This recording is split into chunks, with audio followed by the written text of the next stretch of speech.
Здравейте! Този месец, февруари, ще говорим за рак на жлъчния мехур и жлъчните канали. Жлъчният мехур е малък орган с форма на круша в горния десен ъгъл на корема под черния дроб, който съхранява жлъчка. Жлъчката разгражда мазнините в храната, която консумираме, и ни помага да я смиламе. Ракът на жлъчният мехур възниква, когато злокачествени ракови клетки растат в жлъчният мехур. Ракът на жлъчният мехур започва в най-вътрешния слой на мехура, наречен лигавичен слой, и се разпространява навън. Често не причинява признаци или симптоми в ранните етапи. Ето защо се открива случайно след операция на жлъчния мехур в повечето случаи. Процентът на излекуване на рак на жлъчния мехур е отличен, ако е в ранните етапи и здравните специалисти могат да го отстранят с операция. За съжаление, повечето хора не получават диагноза, докато ракът не се разпространи извън жлъчния мехур. Ракът на жлъчния мехур е труден за лечение в този момент. И така, ракът на жлъчният мехур възниква, когато здравите клетки се превърнат в злокачествени клетки, които растат и се размножават неконтролируемо. Това може да се случи, когато има промени или мутации в генетичния материал, който казва на здравите клетки как да се държат. При рак на жлъчния мехур тези генетични мутации се появяват с течение на времето. Те не се наследяват от биологичните ни родители.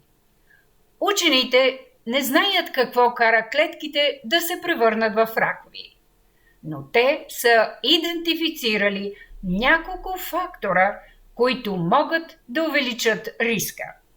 Те включват жлъчни камъни или анамнеза за жлъчни камъни, полипи на жлъчния мехур, хронично възпаление на жлъчния мехур, хронична инфекция с салмонела тифи, това е бактерията, която причинява коремен тиф, натрупване на калциеви отлагания в жлъчния мехур, хронично възпаление в жлъчните пътища, кисти в общия жлъчен канал, затлъстяване. Възможно е също така тютюнопушенето и излагането на определени химикали, използвани за създаване на текстил и каучук, да увеличат риска. Има няколко форми на рак на жлъчния мехур. Аденокарциномът е около 90% от раковите заболявания, който се развива в клетките на жлезата.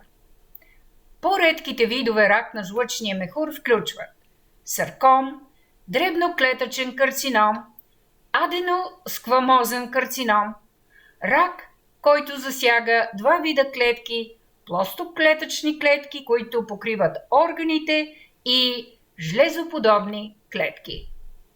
Тъй като в ранните етапи рядко се появяват признаци или симптоми, а тези симптоми наподобяват други състояния, лекарите често диагностицират рак на жлъчния мехур много късно. Те често го откриват, защото имате жлъчни камъни или се нуждаете от отстраняване на жлъчния мехур. Ако вашия лекар подозира, че може да имате рак на жлъчния мехур, той ще ви прегледа и ще ви попита за вашата медицинска история. След това ще извърши тестове. Какви тестове ще бъдат направени за диагностициране на рак на жлъчният мехур? Тестовете могат да включват лабораторни, образни изследвания или малки операции. Лабораторните тестове откриват вещества в кръвта, които могат да бъдат признаци на рак. Тест за чернодробна функция измерва нивата на определени вещества, които черният дроб отделя, и което може да покаже, че ракът на жлъчният мехур засяга черния дроб.